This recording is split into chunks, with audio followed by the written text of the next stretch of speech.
முருகப்பெருமானுடைய அறுபடை வீடுகளில் முதலாவது படை வீடாயிருக்கிறது திருப்பரங்குன்றம் ஸ்ரீ சுப்பிரமணிய சுவாமி திருக்கோவில்.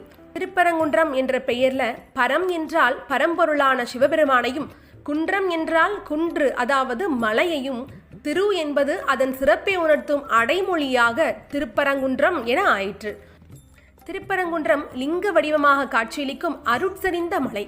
இந்த திருப்பரங்குன்றத்தில் தங்கி சிவசக்தியை நோக்கி ஆறுமுகப் பெருமான் தவம் இருந்தார். இந்த குன்றானது சிவலிங்க வடிவத்திலேயே காணப்படுறதுனால சிவபெருமானே குன்றின் உருவில் காட்சியளிப்பதாக எல்லோரோடும் வணங்கப்பட்டு வருகிறது. இந்த மலையை நித்தம் வலம் வந்து வழிபட்டால் தொழுவாரின் வினைகளெல்லாம் தீர்ந்துவிடும்னு திருஞான சம்பந்தர் தன்னுடைய தேவாரத்தில் பாடியுள்ளார். முருகப்பெருமான் திருப்பரங்குன்றத்தில் தவம் இருந்த பொழுது சிவபெருமான் தை மாதத்தில் பூச நட்சத்திரத்தன்று முருகனுக்கு காட்சி தந்தார். எனவே தைப்பூசத்தன்று சிவபெருமானையும் முருகக் கடவுளையும் வழிபடுகின்றவர்கள் வாழ்வில் எல்லா விதமான நன்மைகளையும் பெறுவார்கள் என்பது நம்பிக்கை. எனவேதான் திருப்பரங்குன்றத்தில் தைப்பூச விழா 10 நாட்கள் சிறப்பாக கொண்டாடப்படுகிறது. இந்த மலையின் அடிவாரத்தில் கீழ் திசையில் சரவண பொய்கை என்னும் தீர்த்தம் அமைந்துள்ளது.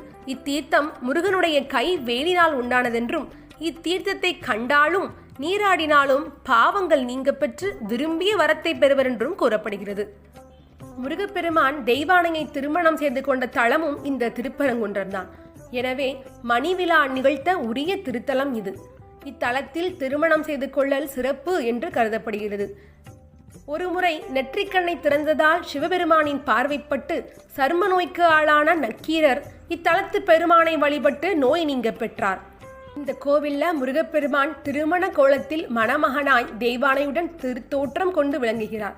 இங்குள்ள மூலவரை குடையினை குடைந்து உருவாக்கியுள்ளதால் மூலவருக்கு இத்திருக்கோயிலில் திருமுழுக்கு கிடையாது. எண்ணெய் புனுகு சாத்துதல் மட்டுமே உண்டு. மணக்கோலத்தில் மங்கையுடன் இருப்பவராதலால் பால் பன்னீர் அபிஷேகம் என எதுவும் மூலவருக்கு நடைபெறுவதில்லை. இங்கு வேலவனின் வேலுக்கு மட்டுமே எல்லாம் என்பது இக்கோவிலுடைய மிகச் சிறப்பான ஒரு நிகழ்வு.